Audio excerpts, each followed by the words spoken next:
Great, thanks, Cassiana. Just give it a few more seconds until we're on the hour.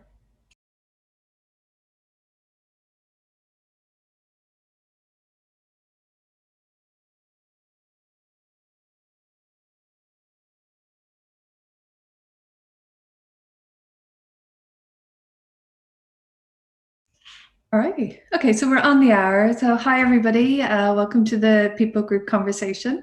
My name is Carol Teskey. I'm Director of People Ops based out of Dublin in Ireland. And I'm joined on the call by quite a few members of the People Group, and we're here to answer any questions that you have. As usual, if you look in the agenda, you will see the link to the slides. And on the slides, what we have put in is just a summary of the highlights and lowlights since our last group conversation, which was mid-July.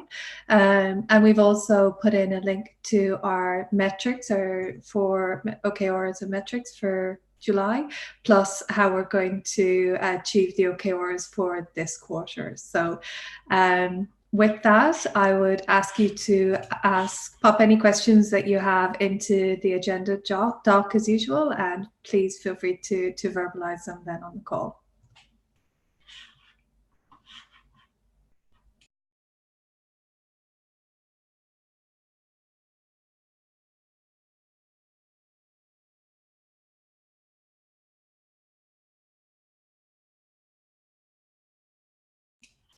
Okay, and maybe while you wait for you to read it and some questions to come in, you will see in our highlights that we have our new CPO joining Monday week, Sung-Hae Kim, and there is an actual AMA invite on your calendars for the 20th, I think, of September, I believe, to meet with Sung-Hae. So I'd encourage you to look out for that and hopefully attend. I know she's very excited to join, and we'll be interested to hear from you all.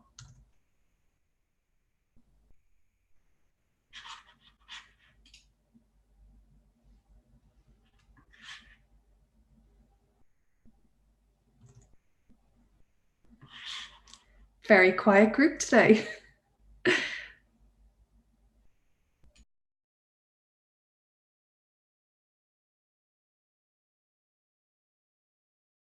Kara, I'll just start some conversation while we're looking over slides.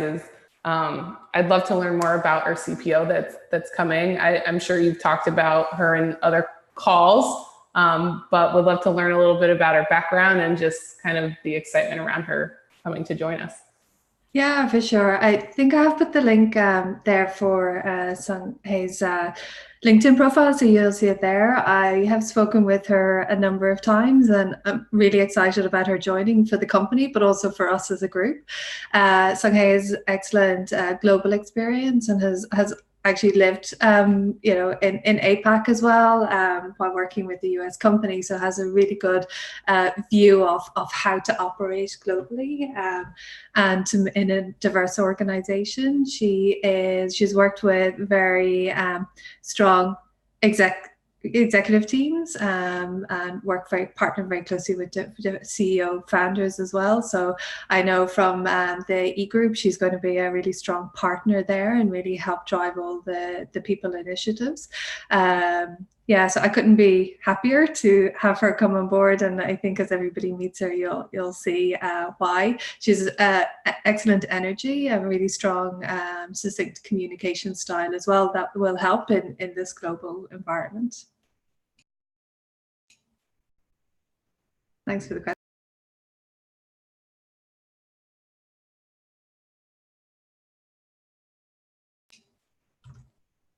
I think I did see a question, but it's not showing up here, about what's classified as a diversity hire. Jean, were you asking that? Yeah. Yeah. Hi, Carol. I was wondering. I looked at the data on the reports, and there was a very low number of diversity hires. Now, diversity can kind of like be many factors, location and nationality and stuff. But what do we count for diversity hires in terms of the statistics that we report on? Yeah, thanks for asking the question. I'll just give a quick overview and then I'll hand over to Candace. But one of our one thing that we're working on now is actually getting KPIs for our diversity. So you'll see in the diversity OKR that we haven't defined that as yet. What we are looking through is what should it be, and how can we track it? So it could be, women in leadership, for example. That could be one, but we expect to have that defined in the next couple of weeks. So that's not a black and white answer for you, unfortunately, because we just don't have it defined as yet, but it is something we're working on. Candice, do you want to add to that? Absolutely. So Carol summarized it really well. And just to add to that, the definitions, as we all know, are important for Periscope, because without having it in Periscope, we can't really move forward. And I actually just got off a phone call with Christine and Kathleen and Kat, and working to help further and Eric to define this out. So, one of the first things— Candice, I'm sorry, can I just mention your mic's a little bit low. Is there something you can do to adjust that? Let's see. I don't know if this helps at all. Does this help at all? I tried to turn it Maybe off. just come a little bit closer. I think it's coming in and out a little bit. Is this better? Thanks, Brian. Is this better? Yeah, go ahead. Wonderful. So just as Carol has summarized it, I just got off a phone call in regards to how we're going to apply the definitions for Periscope. We're going to first look at men, women. We're going to take a look at gender, but we're also taking a look at women. There's so many factors, and as you just stated, it's going to look different globally. So we are defining what that looks like. At this current time, there are kind of like some standards that we look at. Like there's a global concern and thing that when you're thinking about women in tech, that's not just with GitLab, that's with a lot of tech companies and tech space, that there is a disparity rate for women in that space. So there are some things that are kind of pretty clear that we would like to have more benchmarking to shoot for as relates to recruiting and sourcing, but we should have an update in 2 weeks. In between that time, if there's something, you might want to join our monthly diversity and inclusion initiatives call, which may have a better update before the full 2 weeks is up. So, and that is the second Wednesday of every month. Hopefully that helps.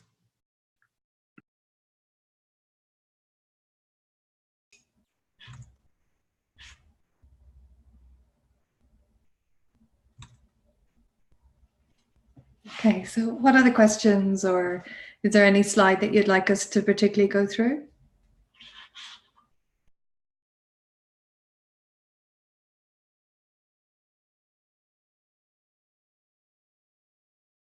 Hey, Carol, this is Darren. I had a question.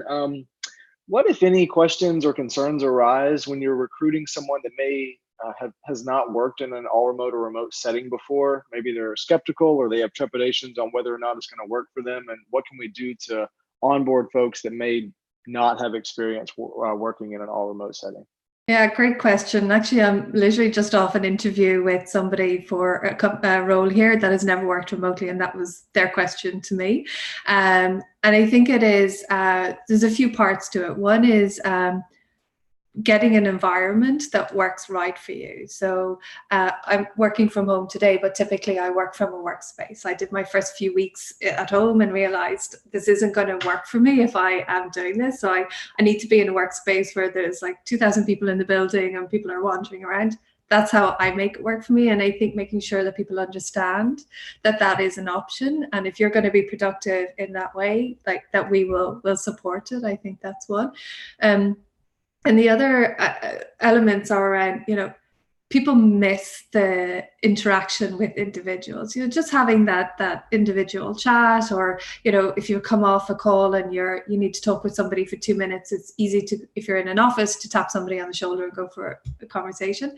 But understanding you can still have that by just doing a little mind shift to say, hey, Darren, can you jump on a call for 2 minutes? Need to chat to you, and have that Zoom chat and that visual is a way. It takes a little bit of practice, but I think it is a way of helping get that interaction when not. And it's important for us to really try and bring that to life for candidates, because I know myself when I was interviewing from here, it was my one concern was I'm not sure I'm going to be able to make this work, but they're the ways that I've found that remote work for me. If that answers your question. Hey, Carol, I'd like to add one thing to that. And that's, what a lot of people don't realize is that it can actually be easier to connect with people when you're remote than it can when you're on site. Because when you're on site, a lot of times you have to find a room that isn't already taken. Sure. You have to book that room. You maybe have to negotiate with people who are running over, and there's all of this overhead. Whereas when you're remote, you can just jump on a Zoom call super easily, really quickly, talk about whatever you need to talk about, and you're off of there, all in the time that you would have spent just looking for an available room in a lot of offices. Yeah, that's a fair point. I'll tag on to that too, is that when we talk to candidates during the recruiting process, a lot of their questions are about culture. How do you feel the culture being remotely? How do you maintain culture being remotely? And a lot of that actually, I think, is solved by our transparency. And also, I think we have to live our values more because we're remote. It's always a forefront of the conversation. It's always a forefront in everybody's mind of how are we living our values? How are we making sure that we're staying aligned together with those? And so that's one kind of major question, is the culture piece, and how do you have that in a remote, fully distributed team?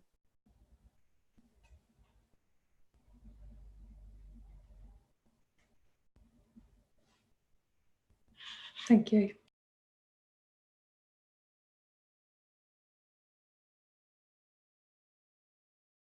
Being very new here, one thing that I've really enjoyed is the like day-to-day interactions is the GitLab company calls and then the breakout group afterwards. I mean, it really does make you feel connected to the greater community of GitLab as well. Yeah, thank you for calling that out. It is, it's definitely a great way to get to know and have a kind of a social interaction and not be speaking about anything work related. Yeah, thank you. Anybody else got thoughts on Darren's question? I think if I could jump in, I think it's really important to make an active effort as well. I think some people really do struggle to make that transition into an environment where the onus is on you to some extent. Now, you may have people that are concerned for you, you might have an onboarding buddy. We do our best to build a structure for people so that we can help them make that transition. But if you don't make an active effort to sort of participate, whether that's through setting up virtual coffee chats, asking where resources are, getting assistance, in the spirit of GitLab, which we really have as something that we all look at, is you really do have to put in the effort as well. You can't just expect everyone to come to you and say, hey, are you okay? Now, again, your manager probably will, maybe some of your teammates will as well. But I think it's important to realize that it is a significant change to your life, and that you ought to recognize that putting in the energy will give way better results. Yeah, and I'll say one thing that I've noticed managers often do when they onboard a new employee that may be less familiar with Git or GitLab, the tool, is they'll try to pair them with an onboarding buddy that they see as an expert in that so they can ramp them up. I think similarly, we could look at new hires that may have never worked remotely before. We might want to pair them with an onboarding buddy that's more adept or has a longer tenure of experience working remotely. So they'll just have deeper experience to answer more questions on, like, how do I build an ergonomic workspace? How do I find the right co-working space for me? Those kinds of questions. A lot of us that have worked remotely a long time, it just comes naturally. But we have to remember that it's not so natural if you've been in an office your entire career. Yeah, for sure. That's a great idea. Thanks, Darren.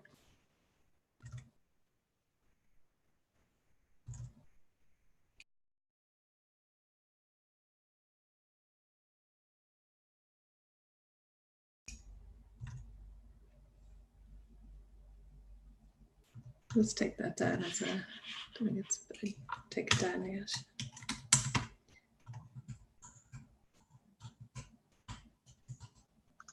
Yep, and happy to start the MR on that. Great.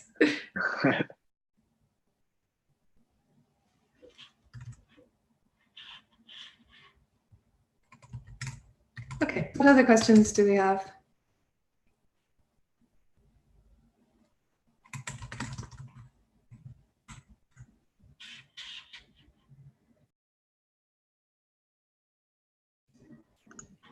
I had one other question, if I may. I know Glassdoor comes top of mind when people are looking at reviews and ratings for companies when they're applying. Do you hear of any other major sources that we should be aware of that candidates mention, either seeing us on, we're ranked highly, not so high? Just any other areas that people are looking at other than Glassdoor? I'm going to defer to Betsy on that because Glassdoor would be the one that I'd be most familiar with. And I believe Betsy is on the call.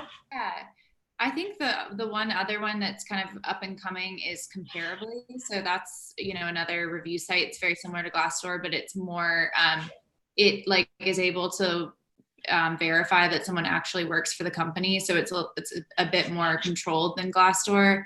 But I'd be interested to hear if any of the recruiting team has heard of different ones from candidates that are actually interviewing. So I don't know if anyone has others to add aside from Glassdoor and Comparably. We get a lot on Reddit, and just a lot of reviews on, especially technical roles, for the interview process and the like. So we do tend to have a look at that. There's one at the moment on information security, which we're replying to a fair bit. So we do get a bit of information and stuff that we have to reply to on Reddit, for sure. Liam, a follow-up question. Here's David from the community relations team. One of our sub-teams, the community advocates, actually monitor Reddit. Is there anything that we can do on our side to help you there, escalating issues? I mean, I know that there's something that we sometimes do, but I mean, let us know if there's anything that we could help you with on Reddit in particular. Yeah, I know that. Cindy has been reaching out to these people currently, and yeah, we get pinged on the recruiting thread. I think for us, I think Reddit is not the most obvious place where we go to for recruiting, right? So if you have any insights on how best to actually engage with that community, how to reply to them, what is the best mechanisms to do that, that would be really awesome for myself and the rest of the team, I'm sure. Excellent. Yeah, I mean, one thing that I would say perhaps is that if you get any of these questions coming up on a particular threat or a particular issue that's been escalated, feel free to join the community advocates channel, and you can use the @advocates alias to ping the community advocates anywhere in Slack, and they'll be able to jump in and help if they can. Awesome.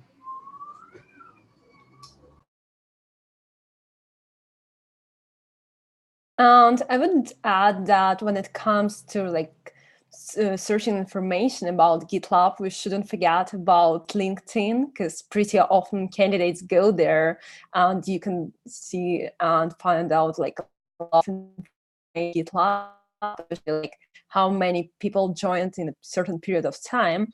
And together with that, pretty often candidates go and just pick random profiles to see where people are coming from.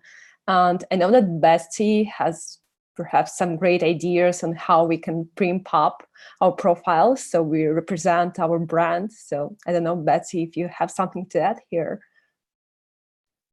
Yeah, I mean, I think there's a lot of opportunity with LinkedIn for that, especially. So we're working on figuring out if we could I think there are historically some graphics and things made for team members' social media accounts. And I think that's something that we can bring back and, have. I actually just opened an issue yesterday, I believe, to create a few more assets that are directly hiring related. So doing some brainstorming with the marketing team on that, because I think anything we can do to be advocates and evangelists for GitLab on our own LinkedIn and social media is huge, and has a kind of unbelievable reach when you think about how many people each of us are connected with. So I'll certainly share some of those best practices once we start pulling them together, because I think it's definitely valuable beyond just the recruiting team. And I know I've shared this in recruiting, but I actually have my own personal FAQ based on whenever I share a GitLab issue, or not issue, but blog post in my LinkedIn or Twitter, I frequently get similar questions. So I actually have an FAQ document that I link people to, and I've augmented it over time, but it kind of helps that people are like, oh, I was going to ask those questions and now I already have these answers. Yeah, we also do have a hiring fact sheet that's in the works that we pulled together a lot of the content for it already. And Nicole, a lot of that was also based on some of the content that you were already using. So I appreciate your input there. That we're working with Luke and Monica in corporate marketing on getting that kind of in a template that's a little bit more branded so that we could share it with people. So that's also something to be on the lookout for. I'll be sure to share it out with everyone once it's ready.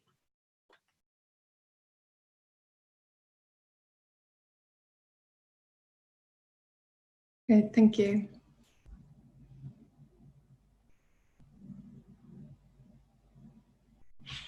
Daniel, thanks for taking all the notes.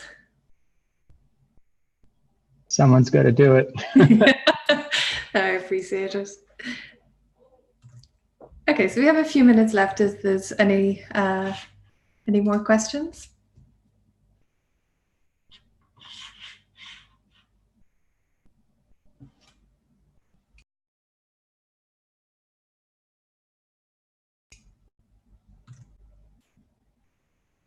Okay.